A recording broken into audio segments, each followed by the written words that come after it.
My God! What happened? Can't talk. Wait for the coppers. Are they coming? My eyes are crying. No. Go find them too, mister. I'll stay here and keep an eye out. Go! No, I must await my friend. Ah, here he is. Watson, are you there? How are you? Fine, Holmes, and you? What happened? Hello, sir. Where are we, Watson? In Whitechapel, Holmes. This must be Dorset Street. You don't seem very well. Do you need something? Indeed, Watson. Some clay, a great big piece of clay. I would ask for some wine, too, but as you know, I taste nothing but melodrama. What is over there? A trip from which you will never return, Watson. Trust me, don't go there. A trip? Behind this door? In this room? It's not strictly a door, it's more of a portal, a threshold, and what lies behind it is not the mortal realm, Watson. It is a place beyond time and space, the gift of a frantic artist who made use of his talent in order to grant us access to his world, Watson. Beyond that threshold is an abyss. Hell. The police won't take long to arrive, and the last thing I want is to waste precious time on them. Could you lead me out of this area and take me home?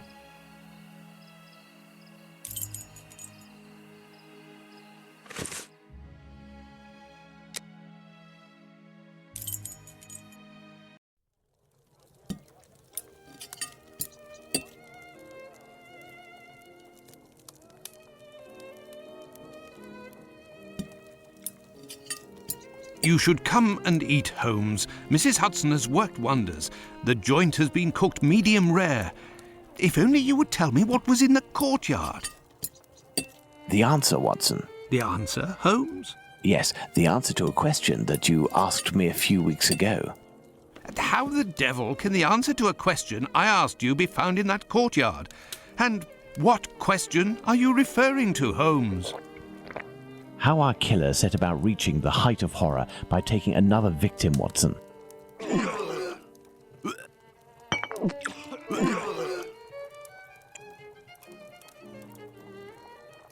Did I not tell you that I wanted to avoid melodrama? Do you mean to say that... Yes, that's what was in that room. You helped towards the colour. All that's missing is the odour, but I shall let that pass. The mutilations almost all resulted in large removals of flesh. My photographic memory noted them all in great detail, the shape, size and location, and thanks to the softness of this clay and your medical knowledge, I believe we can attempt to determine what is missing from this lady. Don't you think we should wait for the medical examiner's opinion? Surely not, Watson. This massacre has gone on long enough. I can assure you that I will do everything in my power to get our hands on Jack the Ripper before this night is out.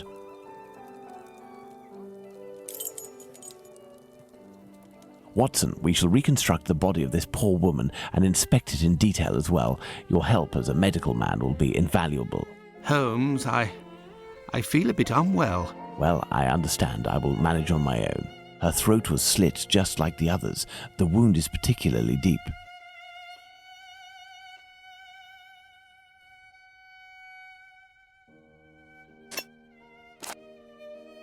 There were incisions in the rib cage, as if to inspect the lungs. The liver was neatly removed.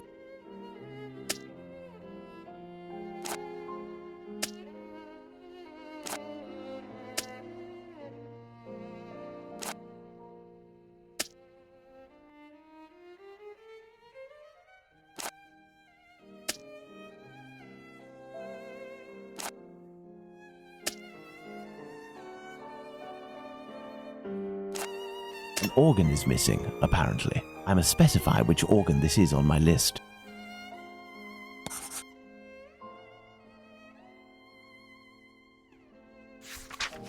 There we are, Watson. We have examined everything. The heart is the only thing missing. 2 uteri, a kidney, and now a heart. He had all the time he wanted in which to disfigure her, cut her up like a piece of meat, and yet took nothing but the heart.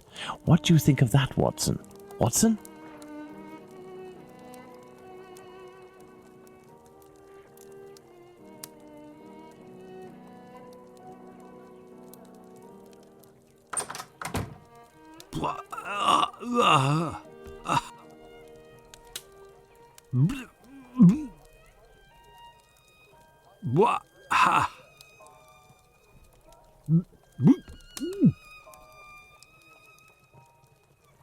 I dread to think how you'd react if you saw a corpse.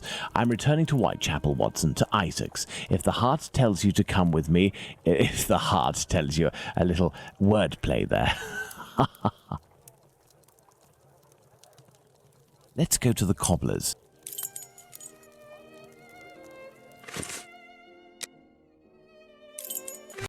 Let's go to the cobbler's.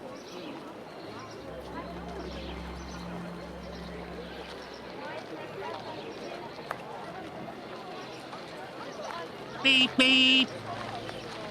Evening, Mr. Holmes. Good evening, Hardiman. Has Abraham Solomonovich still not reopened his shop? No, not that I know of. Have you heard anything about the latest murder? Certainly there is talk of nothing else. Poor girl. I hope they catch the bastard who did it. Who do you think that could be? A madman, that's for sure. Everyone in the area is pinning it on a Jew. But I don't believe that for a second. Why? Because Jews don't like blood, you see. They're not allowed to eat it, and they have to drain the meat before cooking it. It's true that they eat animals, but they are fanatical about all kinds of silly things. I don't know much about their rituals and all, but I know that a Jewish butcher can't just do whatever he pleases with his knife. He has strict kosher rules to follow. You seem to be very well informed. Well, I buy my meat from them too. My clients don't care whether the meat comes from Jews or not.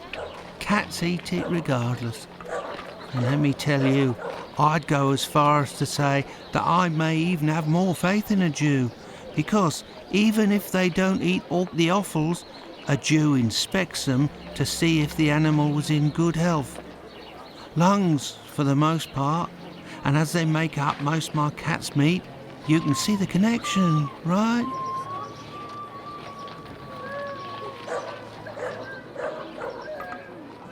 Jews are allowed to eat offals? Oh, yes. They eat calves' kidneys, I think. How big is that? A calf's kidney? Ah, well, that depends if it's fresh or if it's been marinated in brine or cooked. When fresh, are they as big as a human kidney? They would be, yes. You know, Mr. Hardiman, it's lucky for both of us that the murder that took place in your mother's courtyard was only the Whitechapel killer's third.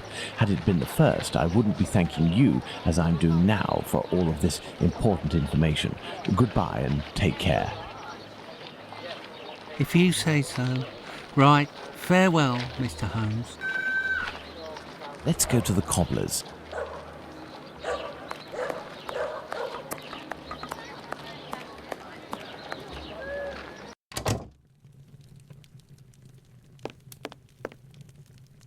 Good evening, Mr. Solomonovich. Evening, Mr. Holmes. If you've come about the business of my cousin, I hate to say... Before you respond to my request, I must ask you to answer this question of the utmost importance. What offals are Jews allowed to eat? Well, the same as you. Kidney, heart, liver? Yes. How are they prepared? Kidneys are boiled, heart is often finely sliced and cooked on a skewer, and liver is always grilled. These offals, do they come from cattle? Yes, beef or veal. And eating non-kosher food would be a grave affair for a Jew, isn't that right? Yes, it would be very serious. But what are you getting at? If I were to tell you what I'm thinking, Mr. Solomonovich, you would pull out your own eardrums to not hear the end of my sentence. It goes against the beliefs of hundreds of members of your community, and for some, perhaps even worse. I will ask you one last time before involving the authorities, who I assure you will be far less discreet than myself. Do you know who the second Joseph is, the Aldgate butcher, who your cousin knows from the Imperial Club? His name is Joseph Hyam Levy, but I don't know where he lives. I know nothing about him, other than he's a member of the Imperial Club on Duke Street. That street is after Church Passage, coming from Mitre Square. Am I right? That's it. Thank you. You have been an enormous help to both of us. Now, listen carefully. I need you to find 4 or 5 strong men among the members of your family who you trust wholeheartedly, and to wait here with them until my arrival, or you receive a message from me. Is that clear? But if you will tell me... Later, Mr. Solomonovich. Later. Let's go to the Imperial Club.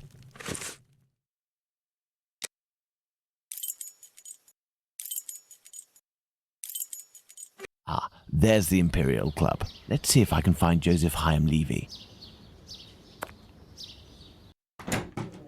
Hello, sir. Hello. Can I help you, sir? Indeed, I have an urgent message for Mr. Joseph Levy, the Aldgate butcher. I regret, sir, but Mr. Levy is not at the club at present. You can wait for him if you wish. I thank you. Do you know where I can find him? His home address, perhaps? It is a very urgent matter. I am sorry, sir, but we do not give out information regarding the club members to people outside the group. I understand. I must find a way to enter the Imperial Club without having to go through the entrance hall.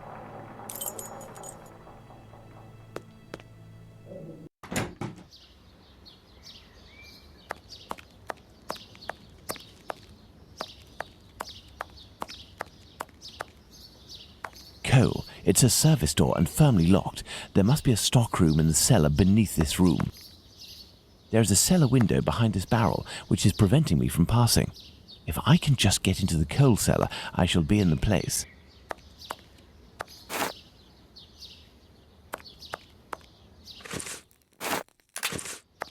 There we are. My pivot is in place. Now, let's find something to tip over this barrel.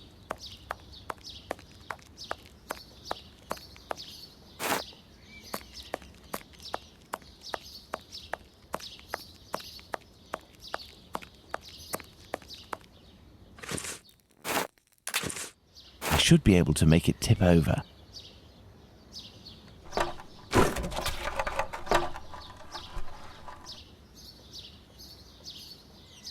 Closed. The cellar window is locked from the inside by a simple iron hook.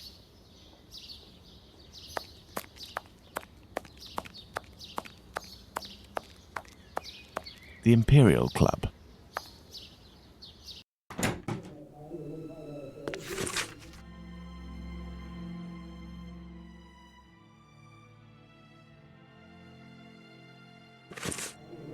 Anything else, sir?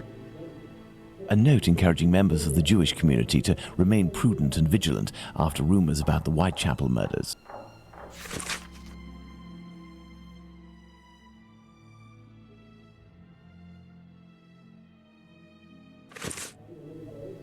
This may come in handy.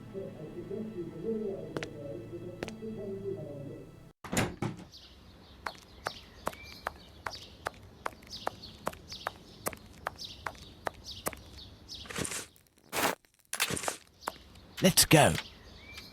Good. Let's try to find the exit that leads to the club.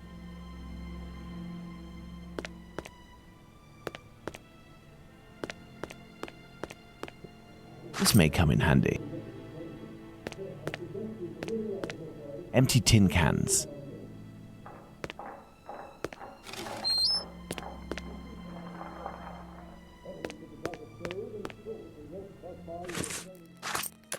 Let's hope that it really is the key to this door. Administration. Perfect. This must be where the information on club members is kept.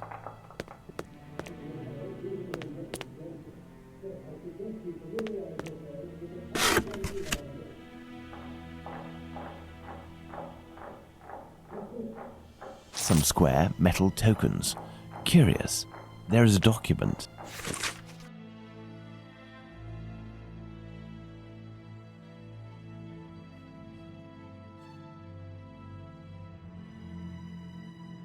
There must have been litigation between Joseph Hyam Levy and Jacob Levy. A page from an old Yiddish-English dictionary. Court's proceedings. Curious.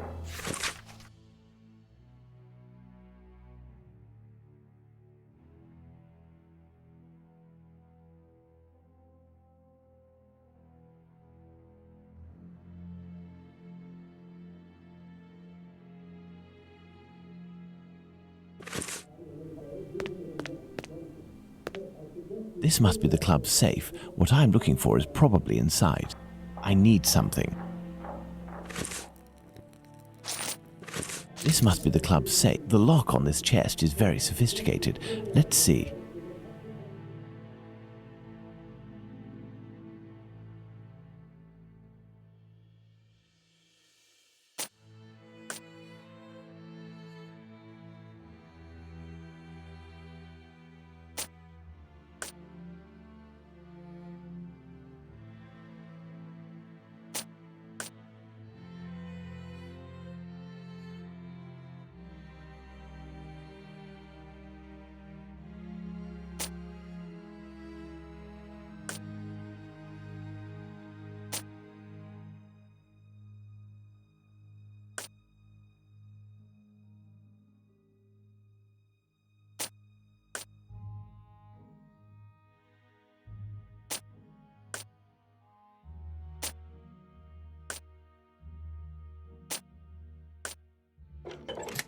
Elementary.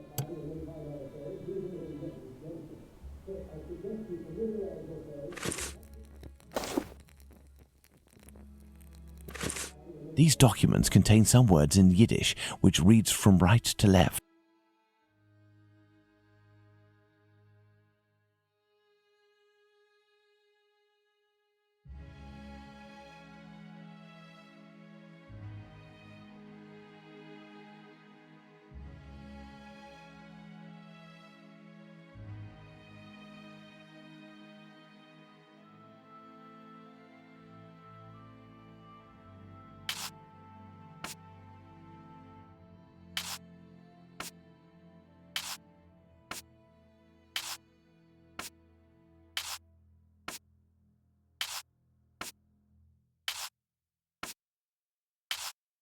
Excellent. Now on to the next step.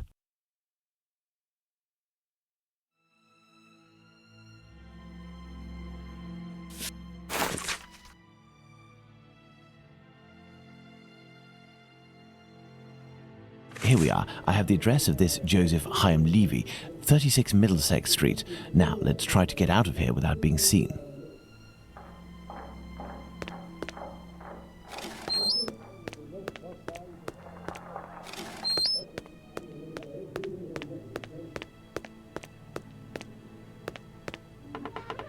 Blast! My exit has been sealed off. The barrel was replaced. I'll have to find another way.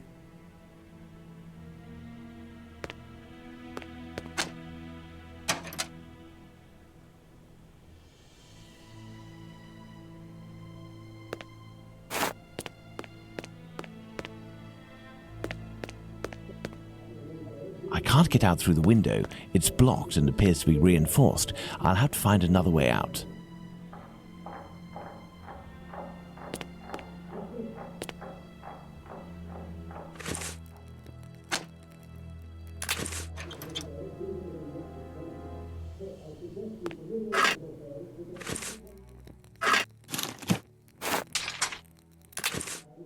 I need something.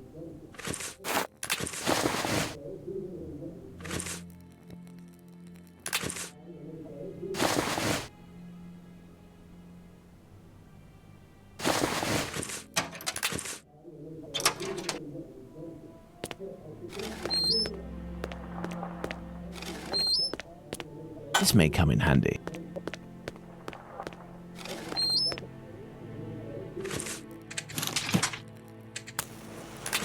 Now let's quickly hide in administration.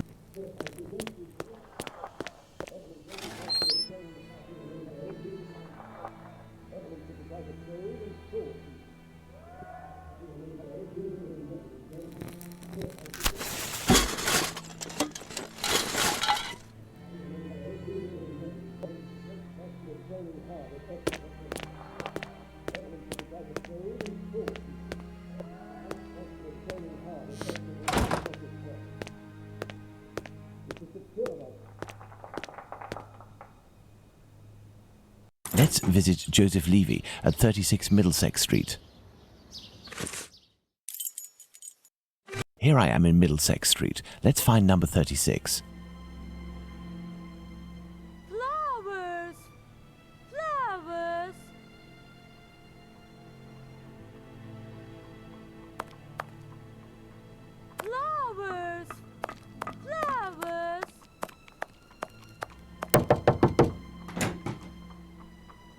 Hello, sir. What do you want? Hello, Ma'am. I would like to speak with Mr. Levy. Do you know if he's in? I am Mrs. Levy, his wife. He's not arrived yet. Do you know when he'll be in? No idea. You know, he works at the butcher's and helps at the slaughterhouse. It often happens that he doesn't come in until early morning and then leaves right away. Well, listen, as soon as your husband Joseph returns, tell him that My husband isn't called Joseph. you aren't the wife of Joseph Hyam Levy. No, of course not. I'm the wife of Jacob Levy. Mr. Hyam Levy used to live here with his parents, but he moved. Mommy, who's the man that you are talking to? But this poor child has syphilis. He carries the mark on his face. Leave us, children. Go back inside with your brothers and sisters. Yes, Mother.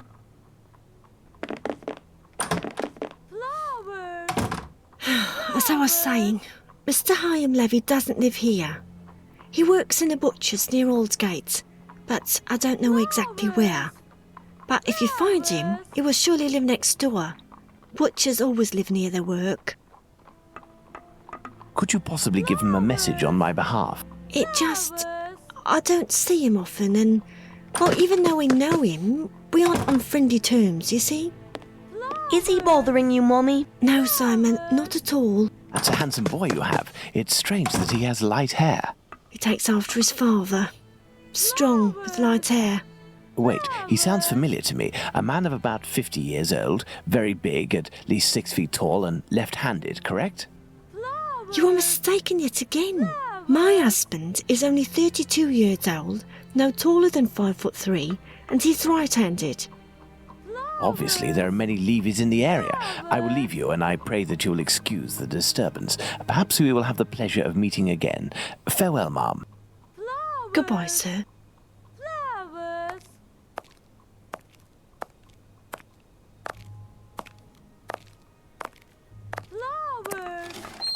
Daddy! I must return to Baker Street. Let's go to Baker Street.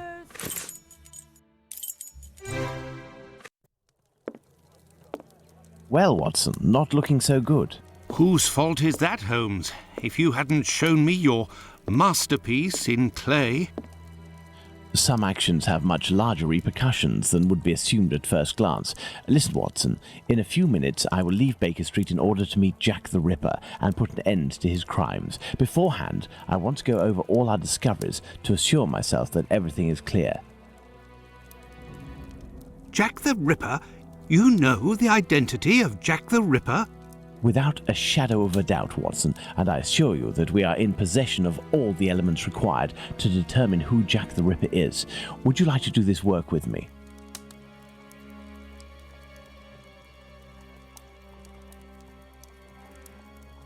Well, we are still missing certain information in order to finish this investigation, Watson.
Perfect, Watson.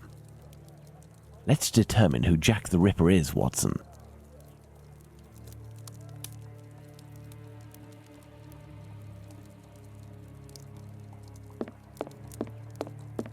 Thus, we have 5 suspects. Let's add the elements that correspond to each of them.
And there you go, Watson. Jacob Levy, Jack the Ripper.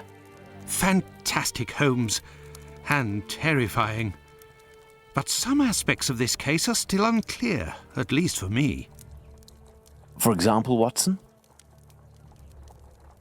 Why does the man only kill prostitutes? The man kills prostitutes because he blames them for the misery of his life. He must have frequented them assiduously, and, during these nocturnal visits, he contracted syphilis, which he passed on to his spouse, and via her, at least one of his children. He is an angry man in despair following a mistake that cannot be fixed. Why does he only kill such miserable prostitutes? He never had the means to afford prostitutes of higher standing than Nichols, Chapman and the others. At one point in his life he was forced to steal to make ends meet. This indiscretion cost him dearly. He was imprisoned and exiled from his community. He had frequented low-class prostitutes, thus it was they who infected him and they who must pay. But why did he remove the organs? To take vengeance on his own community, which rejected him and had more success than he. He is a man who bore the burden of a sinister reputation, that of a thief and a madman, because of his internment. So he took his vengeance in the most cowardly and horrific manner imaginable. He rubbed his knife on the uterus of a sick prostitute before using it. He passed Edow's kidney off as a veal kidney. Why did he disfigure the faces of the last 2 victims? Revenge yet again, Watson. This is what you did to my child. You will suffer the same fate. And the piece of apron and the message at Goulston Street? The only reason to have placed the piece of apron incriminating the message and attracting attention towards himself is that the people that Levy holds responsible for his arrest live in this building. The butcher's where he committed the theft is found in Goulston Street, and the majority of the butchers who denounced him surely live close to their workplaces.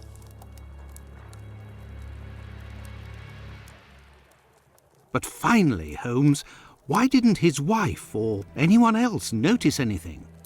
His wife has many children and must be very busy. The man is a butcher, which must facilitate things when one is questioned by the police in the street and must justify the bloodstains on oneself. Furthermore, butchers often work during the night as the meat must be sold fresh each morning. His nocturnal absences were easily justifiable.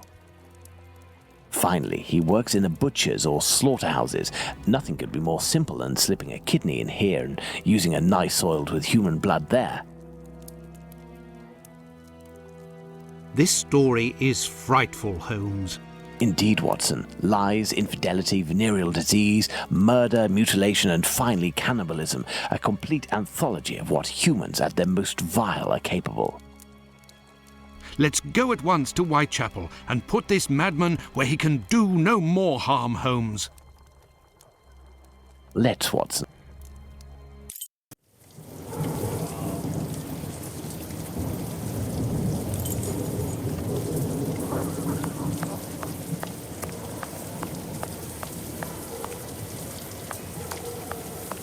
I do believe we are not alone. I hope these men won't prevent us from passing. Me? No. But you, yes, Watson. Your journey ends here tonight. Pardon? You're sometimes a little hot-headed. Moreover, Mr. Solomonovich has a few things to tell you. I won't be long. You can come in, Mr. Holmes. He's waiting for you inside. Everything was organized according to your instructions. I don't know how to thank you. Later. Dr. Watson is awaiting an explanation from you.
Hello, Watson. Holmes, have you the slightest idea what you are doing? I think so, Watson. Leaving this bloodthirsty pervert at liberty and hiding his existence from the London police? What folly! Certainly, the police will never find their man, but with so many men deployed, this affair will indirectly have a benevolent effect on the crime in the vicinity.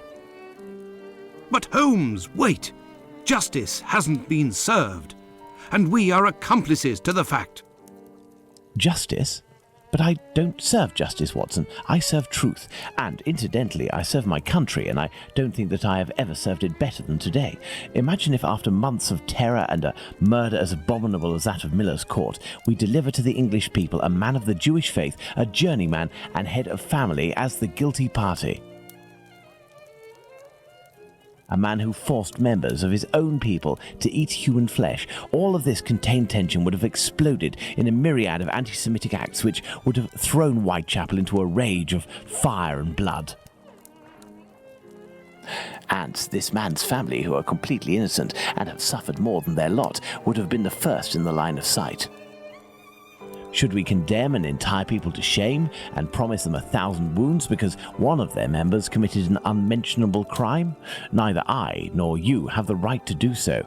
Jacob Levy, Jack the Ripper, is now in the hands of his own people. I have complete faith in Mr. Solonovich and the members of his community who, I remind you, courageously helped us. They took great risks and acted with the most salutary discretion. And, oh yes, it is understood that you cannot chronicle this investigation. It would be best to invent a story that takes us far from London during the somber period, in pursuit of, let's see, something challenging. A ghostly dog that glows in the night. Don't be ridiculous, Holmes. But what will happen now? The police will endure a serious setback and a real loss of credibility. And this man? Well, a few months after the murders have ceased, the police commission, finding themselves at an impasse, will come up with a story to tell, and everyone will vow that they know the secret identity of the killer without having the right to reveal it. As for Jacob Levy, Jack the Ripper, he will be imprisoned by his own people. He will pace like a lion in its cage until the end of his days, haunted by his crimes and his insatiable vengeance, until finally the disease which drove him to kill those poor women will finish its work and make him its final victim.